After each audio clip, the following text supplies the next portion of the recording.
Amin. Alhamdulillah Rabbil Alamin. Wassalatu wassalamu ala ashrafil anbiya'i wal mursalin Sayyidina wa maulana Muhammad wa ala alihi wa sahbihi wa tabi'in wa man tabi'ahum bi ihsanin ila yaumiddin, amma ba'd. Alhamdulillah, pada pagi ini kita masih diberikan kesempatan oleh Allah Subhanahu wa taala melanjutkan pembacaan kitab Hidayatul Azkiya.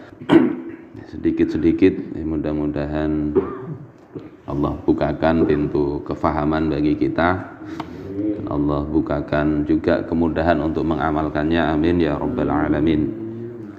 Pada Jumat kemarin terakhir kita membahas tentang bait bahwasanya setiap orang itu bisa memilih jalan masing-masing untuk sampai kepada Allah. Walikulli wahidihim tariqun min turuq. Setiap orang itu memiliki jalan di antara banyak jalan. Yakhtaruhu fayakunu min zawasila. Dia bisa memilihnya sehingga dari jalan tersebut dia sampai kepada Allah, yakni mengenal Allah Subhanahu wa ta'ala. Kemudian dicontohkan oleh musannif kemarin, kajulusihi bainal anami murabbiya, seperti dia misalnya duduk di depan orang mengajar, ya, mendidik orang jadi guru. Itu jalan untuk mendekat kepada Allah. Wa kakathratil auradi kasaumis shalah. Ada juga orang yang memperbanyak wirid, ya, berzikir kepada Allah, beribadah, ya. Seperti di sini dicontohkan puasa sunnah, sholat sunnah. Jadi ada jalan yang ketemu orang, ya, tadi mendidik, mengajar, berdakwah, itu juga jalan untuk sampai pada Allah. Ada jalan yang mungkin menyendiri. Wa ka khidmati linnasi wal hamlil hatab. Jalan yang lain itu seperti ini, membantu orang lain. Ini aspek sosial. Ya. Seperti apa? Seperti memanggul kayu bakar, litasoddukin bimuhassilim mutamawwala, ya, manggul kayu bakar untuk dia bersedekah dengan hasil dari jualan kayu bakar tersebut. Kita mungkin melihat dia itu kerjaannya kok tidak ada hubungannya dengan ibadah, cari kayu misalnya, atau bekerja, berbisnis, tetapi dia niatkan bisnis itu untuk bisa membantu orang lain, bersedekah dan sebagainya. Itu semua adalah jalan untuk mendekatkan diri kepada Allah Subhanahu wa ta'ala, dan insya Allah sampai kalau niatnya itu benar, ikhlas karena Allah. Nah, saya ingin menambahkan bahwasanya jalan-jalan tersebut itu tidak sembarangan memilih, tidak sembarangan. Artinya apa? Hal-hal yang tadi sunnah itu level kedua. Level pertamanya itu adalah hendaknya memilih perkara yang Allah wajibkan, itu sudah selesai. Jadi jangan sampai kita memilih banyak wirid, banyak tadi mengajar, tetapi apa kewajiban tidak dilaksanakan. Sholat kada akhirnya, ini saya memilih jalan cari kayu aja. Jadi banyak kewajiban itu sudah level pertama harus selesai. Sebagaimana kata Rasulullah di dalam Sahih Bukhari, di antara hadis yang panjang, beliau bersabda, tidaklah hambaku itu mendekatkan diri kepadaku dengan sesuatu yang lebih aku sukai daripada apa yang telah aku wajibkan kepadanya. Jadi jalan paling awal dan itu paling standar, ya. Artinya kalau itu kurang, maka yang lain tidak ada banyak pengaruh. Itu adalah melaksanakan kewajiban kepada Allah. Hak-hak Allah kita penuhi, hak-hak keluarga, hak-hak istri, anak, tetangga, semua itu mestinya selesai, tunaikan semua. Terus baru level berikutnya meningkat ke hal-hal yang sunnah. Jangan kemudian kita terbalik tadi, yang sunnah kemudian kita begitu fokus, yang wajib tidak begitu kita perhatikan. Sholat ini hal yang wajib, mestinya kita naikkan, tingkatkan agar sholat kita semakin bagus. Tidak kemudian karena sudah terbiasa mulai bahari kemudian kita sembarangan sholat itu. Hak-hak terkait zakat misalnya tunaikan, itu yang wajib.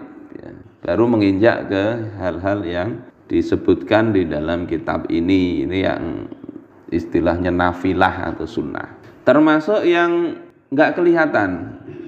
Di sini disebutkan di qaulnya Syekh Abdul Qadir Al-Jilani, ma wasaltu ilallahi ta'ala, tidaklah aku itu sampai kepada Allah Ta'ala bi qiyami lailin, dengan qiyamul lail, yakni sholat malam, wala siyami naharin, tidak juga dengan puasa di siang hari, walakin wasaltu ilallahi ta'ala, tetapi aku sampai kepada Allah Ta'ala bil karomi, dengan sifat rela hati itu, kedermawanan, kerelaan hati. Ini bisa sifat yang justru Allah senang, hal yang tidak kelihatan. Ridho dengan ketentuan Allah Ta'ala, bukan ridho dengan kezaliman, bukan. Kalau ada orang zalim kita mesti mengingkari, tapi ketika kita dizalimi orang, itu dua mesti yang kita bisa harus ada dalam diri kita. Pertama, kita tidak ridho terhadap kezalimannya, kalau perlu ditegur, laporkan kalau misalnya kita dizalimi dalam urusan yang bisa dilaporkan. Yang kedua, kita ridho itu sebagai ketentuan Allah, bahwasanya memang Allah sudah gariskan begitu, ridho terhadap Allah Subhanahu wa Ta'ala. Itu dua hal yang mesti ada, dan ini jalan Pak untuk sampai kepada Allah. Di samping tadi yang pertama yang wajib digawe, wa tawadhu', kata Syekh Abdul Qadir, tawadhu', sifat rendah hati, kada sombong. Sombong itu apa? Kata Rasulullah, al-kibru batarul haq wa ghamtun nas. Sombong itu menutupi kebenaran. Jadi tidak mau dengan kebenaran itu sombong. Berupaya bahkan ditutupi supaya nggak kelihatan yang benar itu. Walaupun berbicaranya misalnya lemah lembut, tapi yang benar justru ditutupi. Itu sombong. Wa ghamtun nas, dan memandang rendah manusia. Jadi pertama al-karam, kemudian at-tawadhu', rendah diri, rendah hati, kada sombong. Wa salamatis sadri, hati atau dada yang selamat. Kada ada sifat-sifat yang buruk di dalam hati, sifat hasad. Ada orang senang, kita tidak senang. Ada orang dapat nikmat, kita berupaya supaya nikmatnya itu hilang, hasad. Ada sifat dengki, itu hasad, dengki itu. Ada permusuhan, dendam dan sebagainya. Nah, sifat-sifat itu ketika dihilangkan, ini kata Syekh Abdul Qadir sebagai jalan untuk mendekat sampai kepada Allah Subhanahu wa Ta'ala. Di dalam Nasaihul Ibad kalau tidak salah itu, Sayyidina Utsman bin Affan beliau mengatakan arba'atun zahiruhunna fadilah wa batinuhunna fariidah. Ada 4 hal yang zahirnya itu merupakan fadilah, keutamaan, tetapi batinnya di dalam 4 hal itu ada kewajiban yang enggak kelihatan. Kelihatannya sunnah, tapi di dalamnya ada kewajiban. Nah, ini juga jalan. Jangan sampai kita tadi melihat yang sunnahnya saja, tapi yang rahasianya tidak kita ambil. Kata beliau, mukhalatatus solihina fadilah, bercampur atau bergaul dengan orang soleh itu suatu keutamaan. Kata Rasulullah Sallallahu Alaihi Wasallam, teman itu teman yang baik itu seperti penjual minyak wangi. Kita tidak ikut jualan, nggak dapat, itu dapat bagian wanginya. Teman yang baik. Teman yang buruk itu seperti apa? Pandai besi. Kita tidak ikut terbakar, tapi kena asapnya. Jadi berteman, bergaul dengan orang baik itu bagus. Insya Allah dapat barokahnya. Tapi kalau sebaliknya dapat maksiatnya bisa dapat itu. Zahirnya begitu. Tetapi kata Sayyidina Utsman, wal iqtida'u bihim fariidah. Mencontoh kebaikannya orang-orang soleh itu adalah kewajiban. Bergaulnya itu sunnah, nyontohnya itu yang wajib. Kita dengan guru kita misalnya,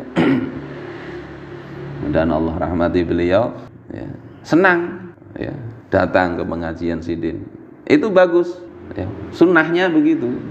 Tetapi apa? Menjalankannya itu adalah wajib. Jangan terhenti pada sunnahnya. Nah, kalau bergaul dengan orang-orang jahat ini bahaya tadi. Akhir Desember tahun lalu ini ada teman kita di Banjarmasin, bagian pojok, diminta membantu menangani ini. Ada 14 remaja. Ini salah pergaulan ya, remaja, anak-anak usia sekolah itu. Rupanya di akhir tahun itu urunan beli miras, laki-laki bini-bini. Mbah itu mabuk bersama. Mbah mabuk bersama, berzina rame-rame. Itu di ujung Banjarmasin. Gara-gara apa? Pergaulan. Kemana orang tuanya itu? Ya, tahun baruan dengan teman-temannya. Ini Valentine kemarin, ya Allah. Dan ini banyak, luar biasa di Indonesia ini. Yang beritanya rame dulu itu di Ponorogo. Yang siswi SMP maupun SMA itu ratusan yang hamil duluan itu. Kemudian di Jawa Barat, Sukabumi, di banyak hal itu yang saya ceritakan tidak masuk berita. Tidak masuk berita. Andai masuk berita itu banyak benar. Itu kenapa? Pergaulan. Ada yang nyewa wanita dikerjai rame-rame itu. Anak sekolah. Mbah dikerjai nggak bayar, malah dianiaya, masuk ke kantor polisi. Kenapa begitu? Teman. Kalau Bahari itu ada artis itu rock di Inggris itu. Sudah naik daun. Akhirnya jadi ini, karena temannya ini ada yang gay. Dia ini normal awalnya ya, suka dengan perempuan, laki-laki perempuan, berteman dengan orang tersebut. Berubah itu, jadi sesama lelaki. Akhirnya terkena AIDS, sudah meninggal orangnya tahun berapa itu, 90 berapa itu. Artis terkenal. Teman.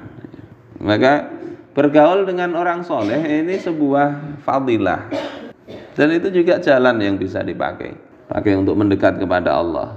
Tetapi tadi yang wajib itu al-iqtida'u bihim, mencontoh. Kemudian kata Sayyidina Utsman, wa tilawatul Quran fadilah, membaca Al-Quran itu fadilah, bagus, sunnah. Satu huruf dibalas dengan satu kebaikan, kemudian dilipat jadi 10 kali. Jadi satu huruf 10 kebaikan. Kurang apa kita baca Al-Quran itu? Alif Lam Mim, dihitung 3 huruf dapat 30 kebaikan.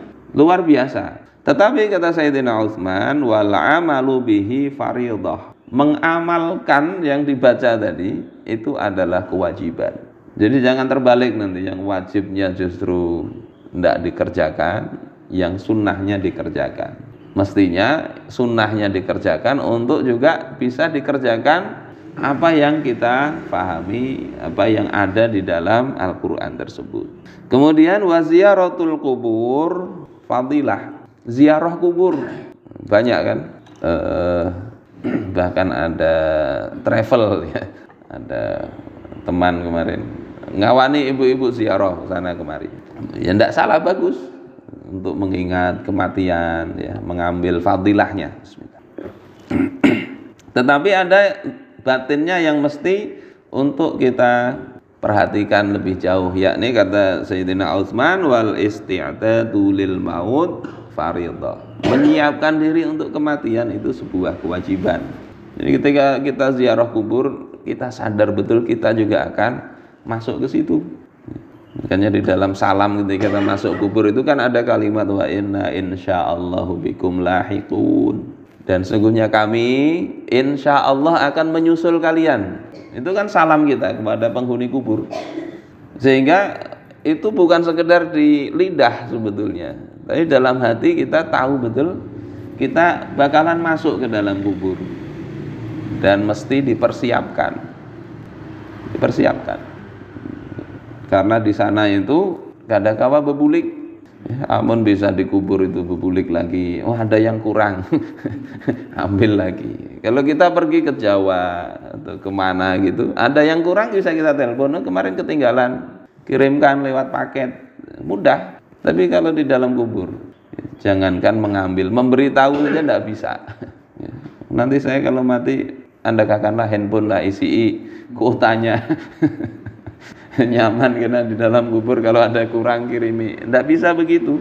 Maka menyiapkan itu adalah kewajiban. Kemudian yang berikutnya kata Sayyidina Utsman, wa iyadatul maridi fadilah. Mengunjungi orang sakit itu adalah sebuah keutamaan. Keutamaan, bagus mengunjungi orang sakit. Siapa tadi, ibu siapa yang sakit sudah sembuh? Ikut hadir beliau. Mama Nida. Itu sebuah keutamaan dikunjungi. Wattikhadzul wasiyah minhu fardhah. Mengambil wasiat atau pesan dari mengunjungi orang sakit itu adalah sebuah kewajiban.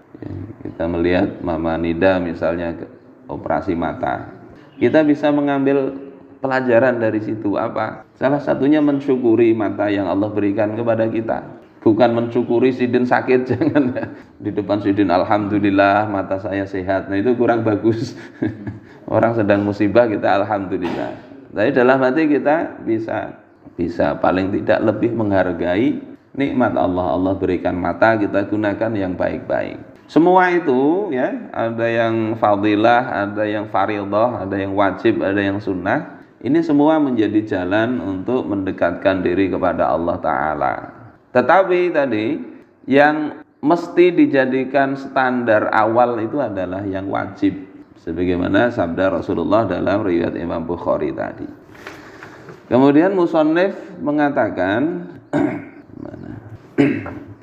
man rama ayyasluk tariqal auliya, siapa yang menginginkan untuk meniti jalannya para wali. Meniti jalan itu artinya memang jalannya para aulia itu kita ikut jalan di situ ya. Mudah-mudahan ya, dapat barokahnya itu. Apa yang harus dilakukan? Falyahfadzan hadzal wasaya amila. Hendaklah dia memperhatikan atau menjaga wasiat-wasiat ini, amila dan mengamalkannya.